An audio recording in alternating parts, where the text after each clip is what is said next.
इस लैंड तक पहुंच जाओगे जहां कोई रूल्स काम नहीं करते और जहां सिर्फ ताकतवर जिंदा रहते हैं। लिन फैंग उस बूढ़े आदमी को शुक्रिया कहता है और वेस्ट की तरफ अपना रास्ता बदल लेता है। लिन फैंग चलते चलते एक बहुत ही डार्क, अजीब और खतरनाक सी जगह पर पहुंच जाता है। चारों तरफ धुआं और तबाही के निशान थे। जमीन पर एक ब्लड रेड कलर का ग्लोइंग मैजिकल मार्क बना हुआ था। लिन फैंग वहीं पर रुक जाता है और कहता है कि लगता है यही वो जगह है। तभी अचानक वहाँ पर एक बहुत ही बड़ा और खतरनाक जाइंट वॉल्फ बीस्ट हवा में जंप करता हुआ सीधा लिन फैंग पर पीछे से हमला करने के लिए आता है। पर लिन फैंग बिल्कुल भी परेशान नहीं होता। वो बिना अपनी जगह से हिले और बिना उस बीस्ट की तरफ देखे ही अपनी तलवार निकालता है और एक ही झटके में एक शार्प स्वॉर्ड ऑरा रिलीज करता है। वो बीस्ट हवा में ही 2 टुकड़ों में कटकर जमीन पर गिर जाता है। उसी वक्त वहाँ पर 2 लड़कियाँ आ जाती हैं। एक लड़की ने खूबसूरत ब्लू कपड़े पहने हुए थे जिसका नाम आई फे हाओ था और दूसरी लड़की ने रेड कपड़े पहने हुए थे जिसका नाम आई शाओ हुआ था। आई फे हाओ लिन फैंग की इस फास्ट स्वॉर्ड स्ट्राइक को देखकर बहुत इम्प्रेस होती है और आगे आकर कहती है कि तुम्हारी तलवार वाकई में बहुत फास्ट है। Greetings young master. पर उसकी बहन आई शाओ हुआ बड़ी एरोगेंस के साथ लिन फैंग को घूरती है और कहती है कि एक अंधा लड़का, एक अंधे इंसान के पास ऐसी कमाल की स्वॉर्ड स्किल्स कैसे हो सकती हैं? लिन फैंग उन दोनों की तरफ अपना रुख करता है और कैजुअली पूछता है कि क्या मसला है। आई शाओ हुआ अपनी बहन से कहती है कि सिस्टर, तुम इस इंसान से क्यों बात कर रही हो? इसने अभी अभी सिर्फ एक अर्ली स्टेज वूशी लेवल के बीस्ट को मारा है। इसमें कौन सी बड़ी बात है? शायद इसकी किस्मत अच्छी होगी जो इसका अटैक उस बीस्ट को लग गया। आई फे हाओ अपनी बहन की इस बदतमीजी पर गुस्से में आती है और उसको डांटती है कि शाओ हुआ अपनी हद में रहो और इस तरह बदतमीजी मत करो। फिर वो लिन फैंग की तरफ देखती है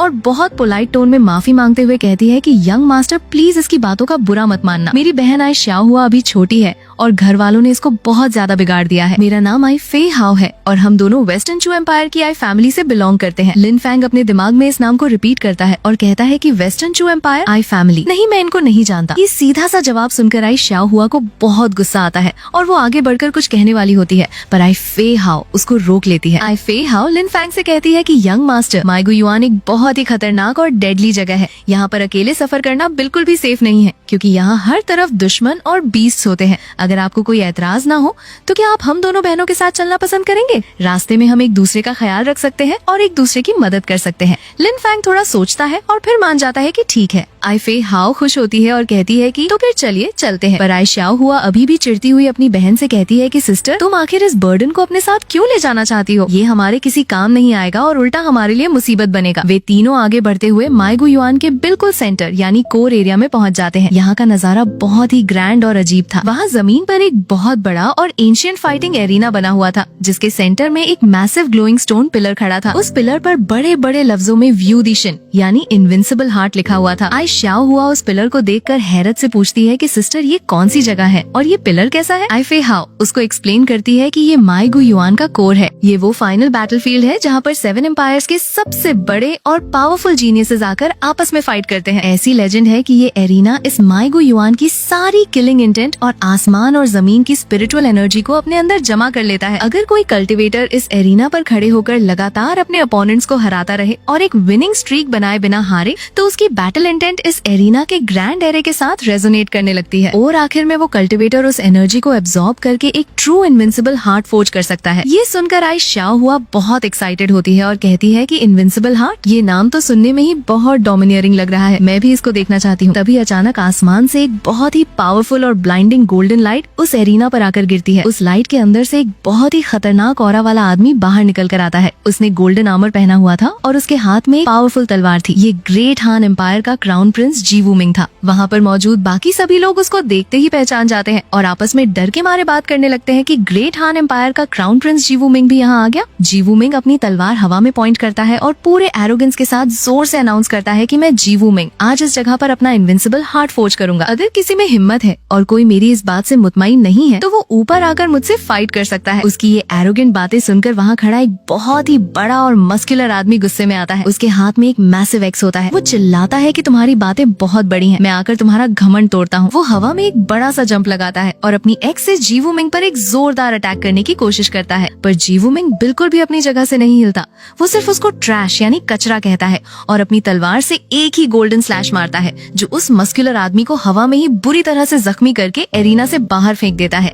जी वूमिंग दोबारा से चिल्लाता है कि और कौन है जो मरना चाहता है। ये देखकर आई फे हाउ से रहा नहीं जाता। वो अपनी जगह से उड़कर एरिना के ऊपर चली जाती है और कहती है कि मैं तुमसे लड़ूंगी। वहाँ खड़े लोग उसको देखकर और भी ज्यादा एक्साइटेड हो जाते हैं। वे कहते हैं कि ये तो वेस्टर्न चुआई फैमिली की आई फे हाउ है। ये भी जी वूमिंग के लेवल की ही एक बहुत बड़ी जीनियस कल्टिवेटर है। अब इन दोनों की फाइट देखने में वाकई बहुत मजा आएगा। आई शाओ हुआ अपनी बहन को ऊपर जाते देखकर घबरा जाती है और चिल्लाता है कि सिस्टर अपना ख्याल रखना। जी वूमिंग आई फे हाउ को ध्यान से देखता है और उसके चेहरे पर एक अजीब सी स्माइल आती है। वो कहती है कि तुम वाकई में एक बहुत खूबसूरत औरत हो, पर अफसोस की बात ये है कि आज तुम्हें भी मेरी तलवार के आगे हारना पड़ेगा। आई फे हाउ गुस्से में कहती है कि फालतू बातें बंद करो और फाइट करो। दोनों एक दूसरे पर तेजी से डैश करते हैं। आई फे हाउ अपनी तलवार से एक powerful blue eyes aura release करती है और जी वूमिंग अपनी गोल्डन ड्रैगन ऑरा के साथ उस पर हमला करता है। दोनों के अटैक्स आपस में बुरी तरह टकराते हैं, पर जी वूमिंग की पावर आई फे हाउ से बहुत ज्यादा होती है। सिर्फ एक ही क्लैश के बाद आई फे हाउ उसके अटैक को हैंडल नहीं कर पाती और बुरी तरह से जख्मी होकर एरिना से नीचे गिरने लगती है। आई शाओ हुआ फौरन भागकर आगे आती है और अपनी बहन को जमीन पर गिरने से पहले ही अपने हाथों में पकड़ लेती है। आई फे हाउ के मुंह से खून निकल रहा होता है। जी वूमिंग एरिना पर खड़ा होकर जोर जोर से हंसने लगता है। वो बड़ी एरोगेंस के साथ चिल्लाता है कि 7 एम्पायर्स के जीनियसेस क्या सिर्फ इतनी ही पावर रखते हैं? ये सब के सब मेरे आगे कुछ भी नहीं है। क्या अब यहाँ पर कोई और है जिसमें मुझसे लड़ने की हिम्मत बची है? वहाँ पर खड़ा लिन फैंग ये सब देख रहा होता है। वो आगे बढ़ता है और बहुत ही ठंडी और काम आवाज में कहता है कि वीक, तुम बहुत ज्यादा वीक हो। लिन फैंग अपने माइंड में पास्ट की मेमोरीज को याद करता है और कहता है कि मुझे जहाँ तक याद आ रहा है, पहले के वक्त में इस एरिना पर लेट स्टेज वू वोंग्स को तो सिर्फ और सिर्फ बैठकर बैटल देखने की इजाजत होती थी। सिर्फ पीक लेवल के एक्सपर्ट्स ही इस एरिना पर कदम रखने के लायक माने जाते थे। लिन फैंग की ये बातें वहाँ पर खड़े सभी लोगों को साफ सुनाई देती हैं। सब लोग उसकी तरफ देखकर जोर जोर से हंसने लगते हैं। एक कल्टिवेटर मजाक उड़ाते हुए कहता है कि मैंने अभी क्या सुना? एक अंधा लड़का इस जगह पर खड़े होकर ऐसी बड़ी अपनी बातें कर रहा है। ये कह रहा है कि लेट स्टेज वू वोंग सिर्फ बैटल देखने के लायक है।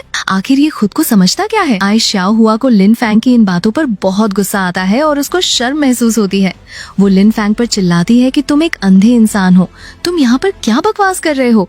तुम्हारे साथ चलकर मेरी भी बेइज्जती हो रही है। जी वूमिंग अपनी तलवार सीधा लिन फैंग की तरफ पॉइंट करता है और बहुत ही गुस्से में कहता है कि अंधे लड़के, अगर तुम्हारे अंदर हिम्मत है तो ऊपर आकर अपनी मौत को गले लगा लो। लिन फैंग बिना किसी डर के आगे बढ़ता है और एरिना की सीढ़ियों से होते हुए ऊपर चला जाता है। सब लोग हैरत से उसको देखते हैं कि ये अंधा सच में ऊपर चला गया। जी वूमिंग उसको सामने खड़ा देखकर कहता है कि बहुत अच्छे, तुम्हारी इस हिम्मत को रिवॉर्ड देने के लिए मैं तुम्हें एक बहुत ही क्विक और पेनलेस मौत दूंगा ताकि तुम्हें ज्यादा दर्द ना हो।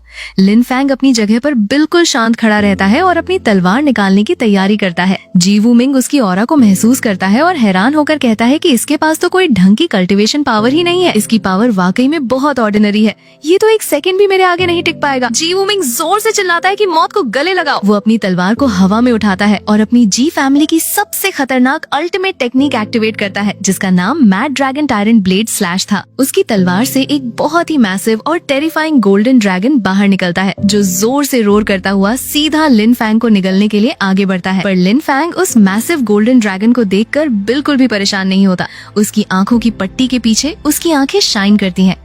वो अपनी तलवार को आगे करता है और बहुत ही शांत आवाज में अपनी टेक्निक का नाम बोलता है, झान थियान फर्स्ट स्वॉर्ड, पो शाओ यानी डॉन। लिन फैंग अपनी तलवार से एक सीधा स्लैश मारता है। उसकी तलवार से एक ऐसी पावरफुल और ब्लाइंडिंग व्हाइट लाइट निकलती है जो उस पूरे आसमान को रोशन कर देती है। ये रोशनी उस गोल्डन ड्रैगन से टकराती है और एक ही सेकंड में उस मैसिव ड्रैगन को हवा में ही चीर कर रख देती है। ये अटैक इतना फास्ट और इतना डेडली था कि किसी को कुछ समझ ही नहीं आता। वो व्हाइट स्वॉर्ड ऑरा सीधा जाकर जी वूमिंग को लगती है। जी वूमिंग बुरी तरह से जख्मी होकर जमीन पर गिर जाता है और उसकी तलवार उसके हाथ से छूट जाती है। वो जमीन पर पड़े हुए डर और हैरत से चिल्लाता है कि ये कैसे हो सकता है? ये नामुमकिन है। वहाँ खड़े बाकी सभी लोग ये मंजर देखकर पूरी तरह से शॉक हो जाते हैं। उनकी आंखें फटी की फटी रह जाती हैं। आई शाओ हुआ जिसे अपनी आंखों पर यकीन नहीं हो रहा था, वो डरते हुए कहती है कि जिस अंधे लड़के को मैं पूरे रास्ते एक बर्डन और यूजलेस समझ रही थी, उसके पास इतनी टेरिफाइंग पावर थी कि उसने एक ही झटके में जी वूमिंग को हरा दिया। जी वूमिंग के हारते ही लिन फैंग के दिमाग में एक आवाज आती है, मेमोरी अनलॉक नॉक्ड 35%। उस एरिना का ग्रैंड एरे लिन फैंग की बैटल इंटेंट के साथ रेजोनेट करने लगता है। लिन फैंग की बॉडी से एक पावरफुल गोल्डन लाइट निकलने लगती है और उसकी कल्टीवेशन लेवल जो अब तक छुपी हुई थी